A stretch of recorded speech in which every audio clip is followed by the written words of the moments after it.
Est-ce que vous pensez vraiment que Madame Françoise Joly peut acheter des armes, comme vous le dites, je vous prends au mot, pour le Rwanda avec l'argent du Congo, sans que M. Denis Sassou Nguesso ne donne son accord? Mais justement, c'est comme on le disait tantôt, Denis Sassou Nguesso a besoin d'une armée étrangère pour se maintenir au pouvoir parce qu'il n'a pas confiance en fait en l'armée congolaise.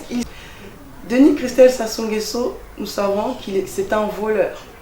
Il détourne des milliards et des milliards. C'est quelqu'un qui a appauvri le peuple congolais. Donc une personne, à quelqu'un qui a toute sa tête, un Congolais qui est en face de lui, une personne comme Denis Christel Sassou Nguesso, ne peut pas logiquement l'accepter comme président. Il y va de soi. Raison pour laquelle ils veulent nous l'imposer de force. Ils veulent nous imposer comme Sassou lui-même s'est imposé. C'est une famille qui s'impose. Mais en temps normal, s'il y avait des élections normales dans ce pays-là, jamais ces gens-là ne seraient au pouvoir. Donc d'où Christel Sassou Nguesso, il ne peut pas être au pouvoir s'il y avait des élections normales et transparentes. Et en passant, puisqu'il y a Denis Christel Sassou Nguesso qu'on dit être un prétendant au pouvoir, et qu'est-ce que vous pensez finalement de Jean-Jacques Bouillard, de Jean-Dominique Okemba et bien d'autres dont on dit qu'ils ont également des velléités de succéder à M. Denis Sassou Nguesso demain? Est-ce que, puisque ces deux derniers que j'ai cités sont 100% congolais, est-ce qu'ils auront le droit demain de se présenter aux élections?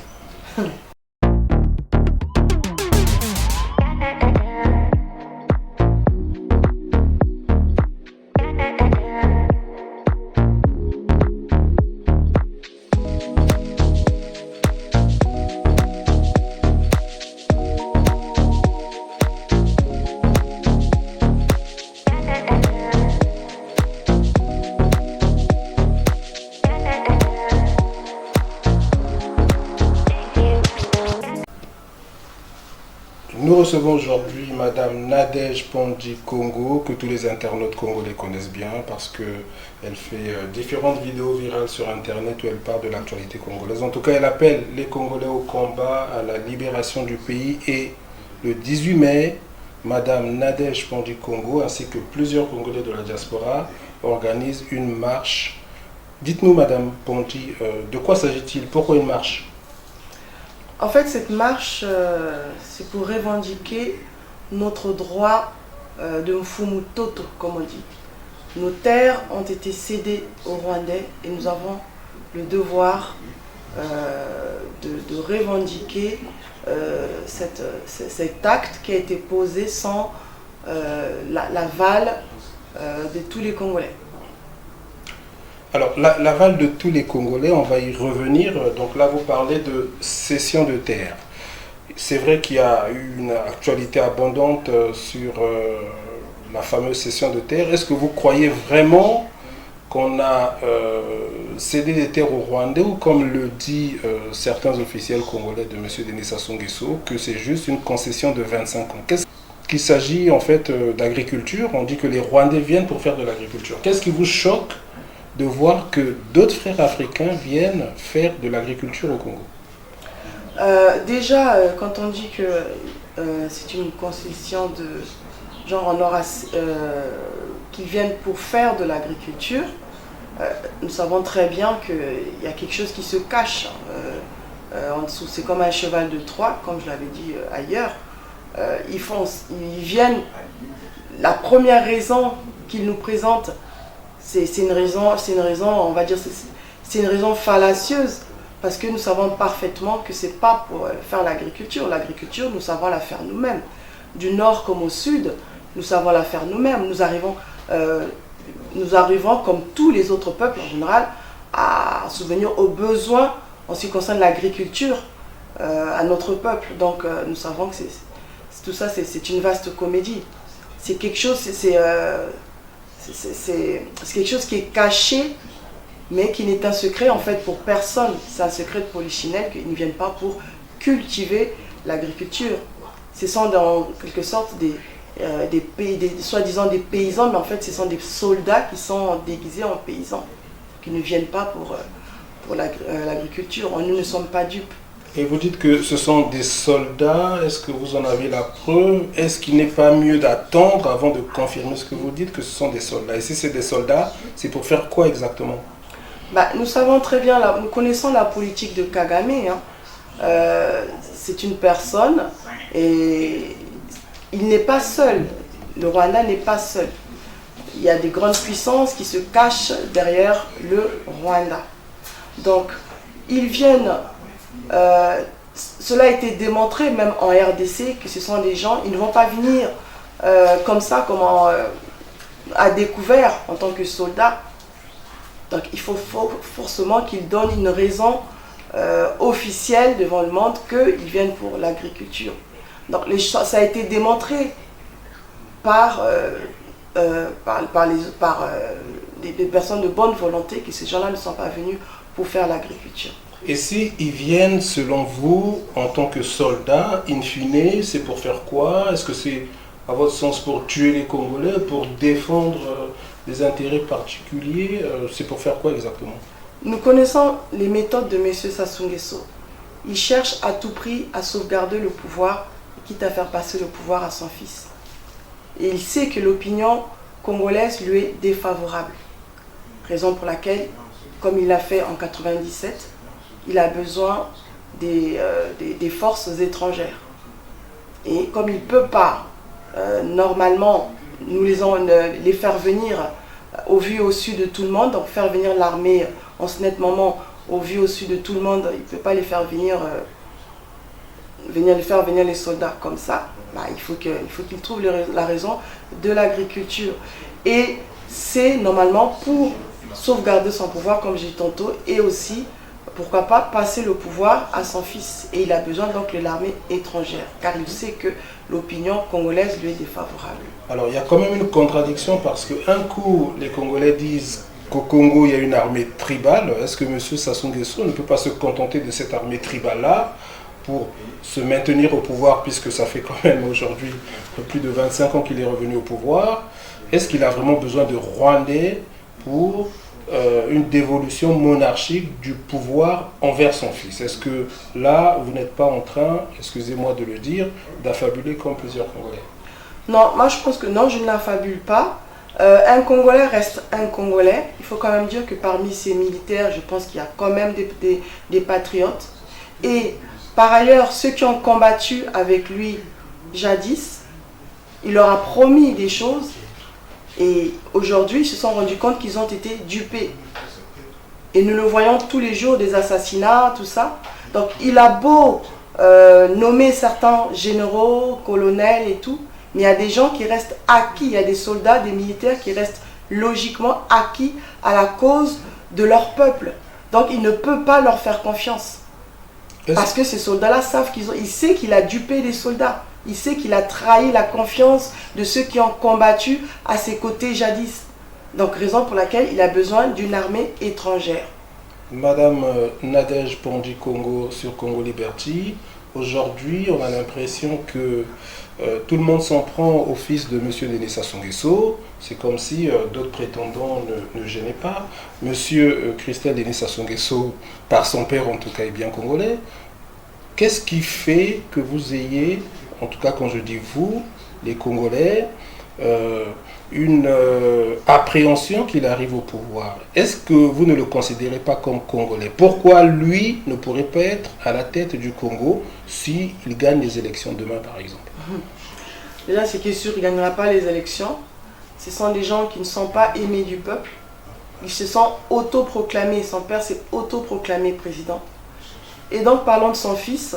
Déjà, il n'est pas 100% congolais, alors que normalement, celui qui doit diriger notre État doit être 100% congolais.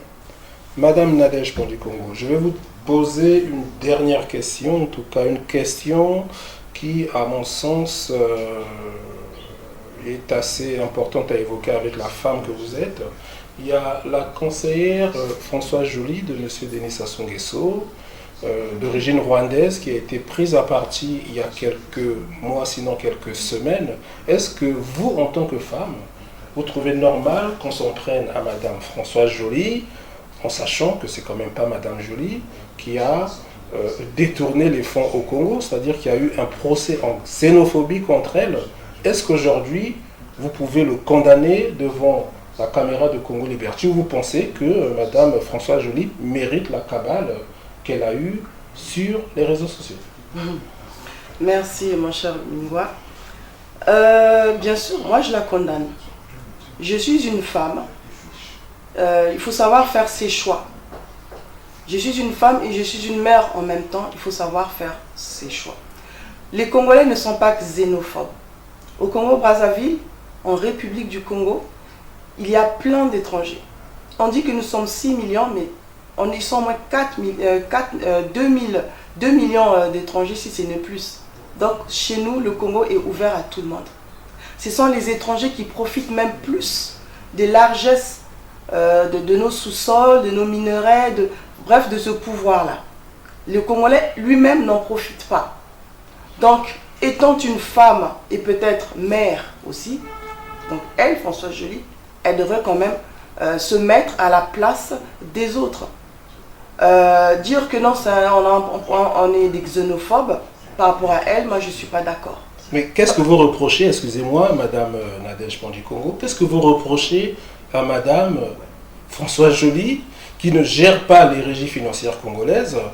Qu'est-ce que vous lui reprochez? En gros, qu'est-ce que vous reprochez à cette dame qui est à côté de Monsieur Sassou Nguesso, que vous ne pouvez pas reprocher à ma sœur Lydia Mikolo, par exemple, ou à d'autres Congolaises? Vous savez bien qu'au Congo, et on l'a vu sous le régime du professeur Pascal Lissouba, que Madame Mounari a été accusée de tous les maux du Congo. Est-ce qu'à un moment donné, les hommes congolais ne peuvent pas prendre leurs responsabilités en assumant leurs erreurs et leurs échecs, par exemple? Qu'est-ce que vous reprochez à Madame Françoise Joly? Merci. Il faut quand même faire la différence, quand même. C'est vrai qu'il y a plein de choses qui sont reprochées aux femmes. Ça, c'est un autre sujet. C'est vrai que la femme doit être respectée. C'est une mère, elle doit en même temps faire de la politique. Elle doit donc, du coup, il faut faire vraiment la différence avec Françoise Joly. Françoise Joly, la place qu'elle occupe en ce net moment en République du Congo n'est pas sa place. C'est-à-dire? Elle est conseillère de Sassou Nguesso, mais cependant, elle fait office de vice-présidente. Par exemple, elle est partie en Azerbaïdjan pour payer des armes avec l'argent des Congolais pour le Rwanda. C'est pas normal. Si les gens doivent venir en République du Congo, il faut qu'ils restent à leur place. Elle n'a pas la nationalité congolaise. Qu'est-ce que vous en savez? Il suffit d'un degré, peut-être qu'elle est congolaise. Et en passant, est-ce que vous pensez vraiment que Madame Françoise Joly peut acheter des armes, comme vous le dites, je vous prends au mot, pour le Rwanda avec l'argent du Congo, sans que M. Denis Sassou Nguesso ne donne son accord? Mais justement, c'est comme on le disait tantôt, Denis Sassou Nguesso a besoin d'une armée étrangère pour se maintenir au pouvoir parce qu'il n'a pas confiance en fait en l'armée congolaise. Il sait parfaitement qu'il y a des dissidents. Il a fait des promesses à ceux qui l'ont suivi, à ces militaires-là, et il ne les a pas tenus.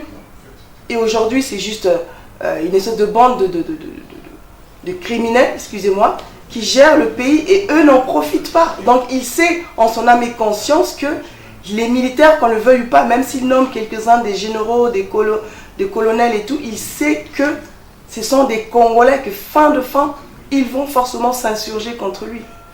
Donc, quand Madame Françoise Joly, forcément, quand elle s'en va payer les armes en Azerbaïdjan, c'est avec bien sûr l'accord de Sassou Nguesso. Mais qui dit Madame Françoise Joly, dit Sassou Nguesso bien sûr, dit aussi Kagame. Et d'ailleurs Kagame, vous savez ce qui se trouve derrière lui. Est-ce que vous n'êtes pas là en train d'être instrumentalisé par des anciens ou des proches de M. Denis Sassou Nguesso qui ne trouvent plus leur place à côté de ce dernier, parce qu'on sait aussi que toutes les infos qui fuitent de la présidence, on ne sait pas si elles sont vraies ou fausses, sont quand même alimentées par des proches de M. Denis Sassou qui ne trouvent peut-être plus leur place. Est-ce que vous ne participez pas, vous, à cette cabale malheureuse contre Mme Françoise Joly, finalement, qui est toujours ministre de M. Denis Sassou Nguesso? Non, déjà, non, moi je ne participe pas du tout à cette cabale contre cette femme-là. Moi je dis, je vois les faits tels qu'ils sont, puis c'est tout, ça n'a rien à voir. Ceux qui sont au pays, au pouvoir en ce net moment, et qui se trouvent être négligents en ce net moment, c'est leur propre faute. Moi je dis ce que je vois. Elle n'a pas à faire office de vice-présidente. On les voit, les photos parlent d'elles-mêmes, les images parlent d'elles-mêmes, on les voit. On va donc venir à votre marche du 18 mai. Est-ce que vous pouvez nous en dire un peu plus? Quels sont les organisateurs? Parce qu'on a également entendu dire que c'est une marche du Poul, de la Bouenza et du Nyari et pas d'autres Congolais. Est-ce que ces faits sont avérés ou pas? Bah, ça, ce sont pas du... Ça, c'est ce qu'on appelle... ce sont des gens qui souhaitent tous totalement boycotter l'unité de la diaspora. Nous savons que c'est une diaspora totalement divisée. Et lorsque l'on trouve une raison d'unir toute cette dite diaspora, forcément, il faut qu'il y ait des gens, des détracteurs. Hein. Les terres qui sont vendues, certes, pour l'instant, elles se trouvent au Nyari, la Bouenza et le Poul. Cependant, nous savons que ces trois régions-là se trouvent dans le Congo, en République du Congo. Donc, le nord comme le sud aussi est concerné. Tout le territoire congolais est concerné. Donc, tous les Congolais sont concernés.